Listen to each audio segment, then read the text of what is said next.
Welcome back to our channel to explore even deeper the whirlwind of drama, lies, and broken loyalty. Today, we're revealing information about Beyond the Gates on April 24th. Does Chelsea regret asking Bill about Haley? Could Haley's situation be causing a rift between father and daughter? Bill and Haley have been married for over a year in Beyond the Gates, and his children haven't fully accepted her presence in their father's life.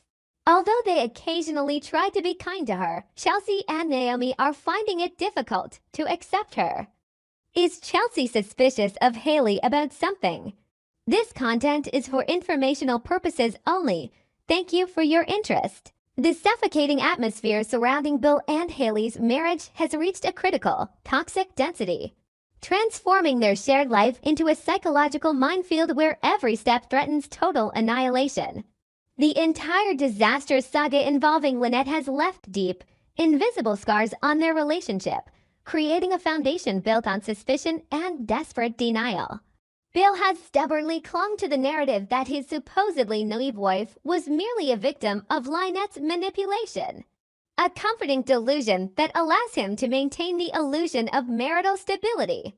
However, the catastrophic fallout from the infamous situation known as Babygate has provided Haley with the perfect, manipulative ammunition to constantly criticize her husband, weaponizing her perceived grievances to demand extravagant, luxurious gifts that she ultimately never received. This constant emotional extortion has drained the warmth from their home, leaving behind a chilling environment of transactional affection and barely concealed resentment. Beneath this surface-level marital discord lies a far more sinister and calculated betrayal that exposes the sheer depths of Haley's unbridled greed. The shocking revelation that she systematically drained a massive sum of money from one of their joint financial accounts is a glaring testament to her ulterior motives. When Bill's sharp-eyed accountant inevitably discovered the gaping hole in their finances, Haley was forced into a corner, scrambling to fabricate an excuse to cover her tracks. Her explanation was remarkably flimsy, a transparent tissue of lies that completely failed to mask her blatant financial predation. Yet, inexplicably, Bill seemingly accepted this pathetic justification, choosing to blind himself to the terrifying reality that he has bound his life to a woman capable of robbing him blind. This willful ignorance is a psychological defense mechanism, a desperate attempt by a proud man to avoid the humiliating admission that he has been entirely played by a grifter hiding behind the facade of a loving spouse. The fragile house of cards Bill has constructed is violently threatened when his fiercely intelligent daughter, Chelsea, decides she can no longer stand idly by and watch her father be consumed by deception. Chelsea corners her father, systematically confronting him with the glaring inconsistencies, the missing funds, and the undeniable toxicity of his wife's behavior. She approaches him not with malice, but with a desperate, agonizing hope that the heavy fog of denial will finally lift from his eyes. She expects a moment of painful clarity, a shared realization of the danger lurking in his own bed. Instead, she is met with a reaction so fiercely defensive and explosively hostile that it completely shatters the foundation of their father-daughter bond. Bill's response to Chelsea's interrogation is a terrifying display of misdirected rage and profound psychological projection. Rather than facing the terrifying truth about the woman he sleeps next to, he turns his fury entirely upon his own flesh and blood. He vehemently accuses Chelsea of actively attempting to sabotage his marriage, hurling cruel, deeply cutting accusations that are designed to wound and silence her. This irrational, blinding anger reveals the terrifying extent of the secrets Bill is desperately trying to protect.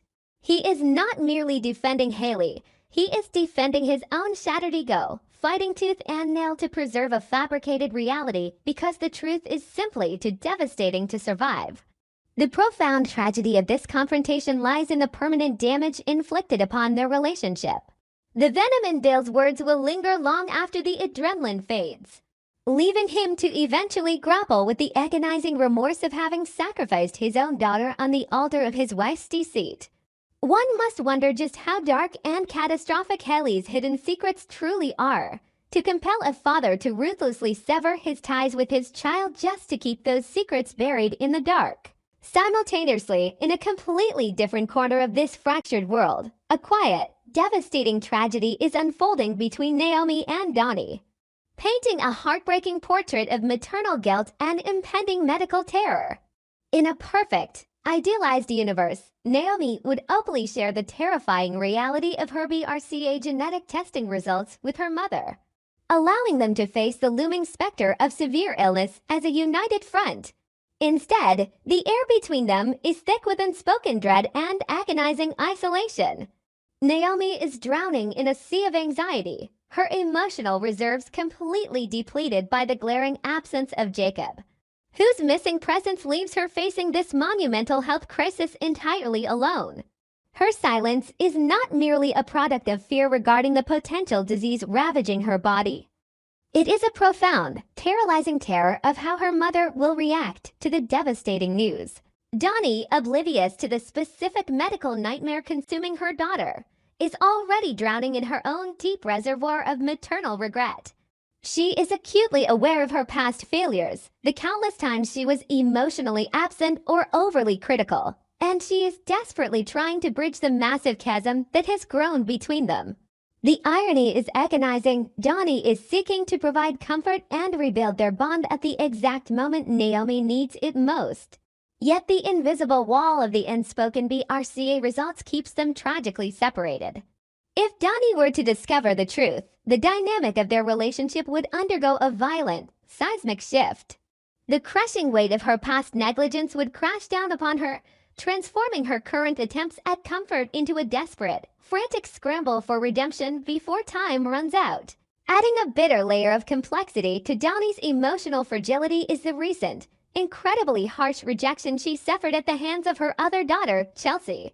Donnie had extended an olive branch, proposing a renewed professional partnership, only to have Chelsea brutally and unequivocally shut the door in her face.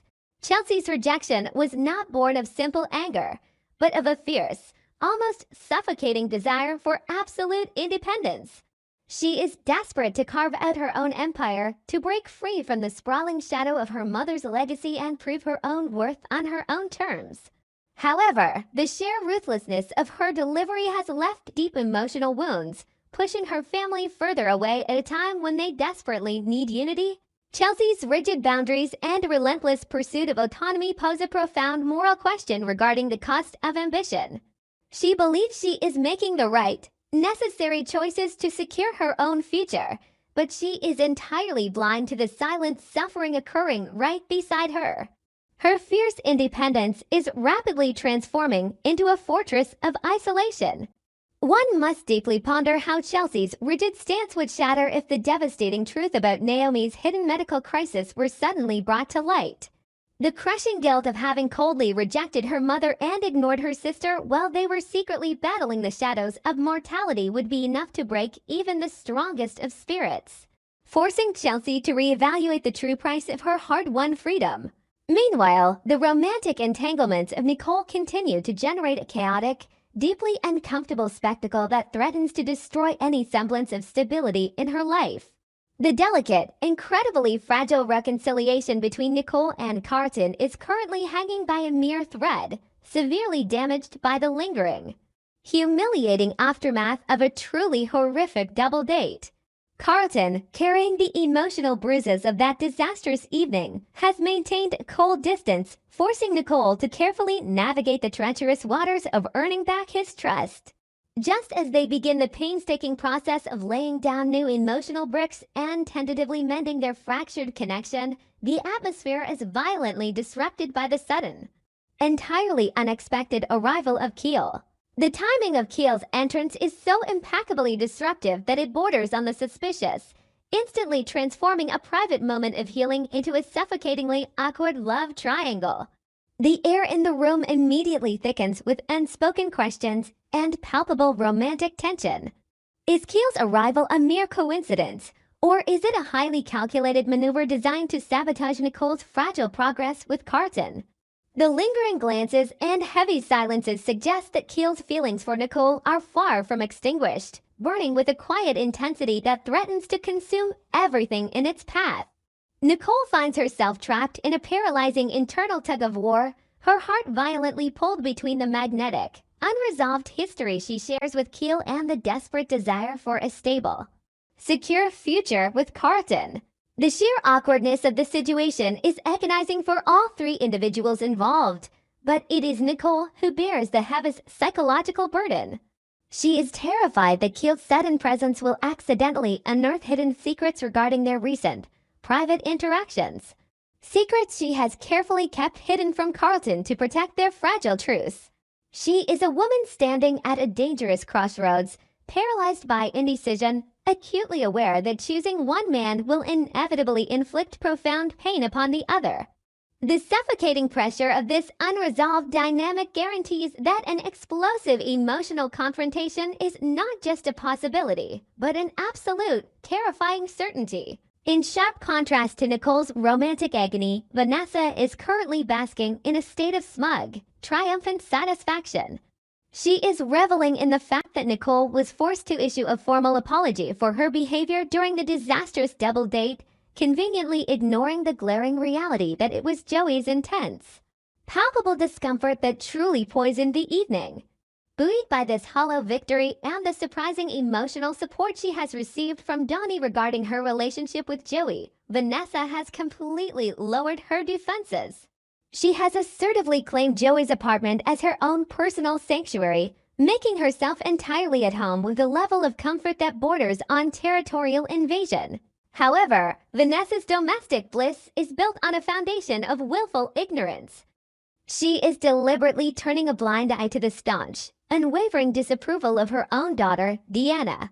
Deanna possesses a sharp intuition and sees the glaring red flags in her mother's relationship that Vanessa refuses to acknowledge. By choosing to prioritize her own immediate comfort and romantic validation over the legitimate concerns of her child, Vanessa is actively eroding the foundation of her maternal bond. She is compartmentalizing her life, locking Deanna's warnings in a darkroom while she dances in the light of Joey's affection. Completely unaware of the devastating toll this emotional negligence will eventually exact on her family. Finally, the relentless cycle of maternal suffocation continues to slowly crush the spirit of Ashley, courtesy of her deeply overbearing mother. Jan, the mere physical presence of Jan is enough to send a spike of pure, unadulterated stress through Ashley's veins. Jan is a woman who simply cannot comprehend the concept of boundaries, constantly thrusting her impulsive, highly critical opinions into every delicate corner of her daughter's romantic life. The primary source of their current, agonizing friction is Jan's bizarre, relentless championing of Derek. Despite the painful history and the clear need for closure, Jan constantly resurrects Derek's ghost, treating him as the ultimate, lost standard of romantic perfection. This obsessive fixation on the past makes it entirely impossible for Ashley to breathe, let alone explore her fragile, newly blossoming connection with Grayson. Jen has aggressively decided that Ashley is moving far too quickly with Grayson, and she wields this opinion like a blunt instrument, constantly battering down Ashley's confidence and second-guessing her every decision. The psychological toll this maternal interference takes on Ashley is profound and deeply damaging. She is suffocating under the immense weight of her mother's impossible expectations, her own desires constantly invalidated and dismissed. The bubbling resentment within Ashley is rapidly reaching a boiling point, setting the stage for a catastrophic confrontation where she must either violently sever the emotional umbilical cord or completely surrender her own chance at happiness to appease a mother who will never truly be satisfied.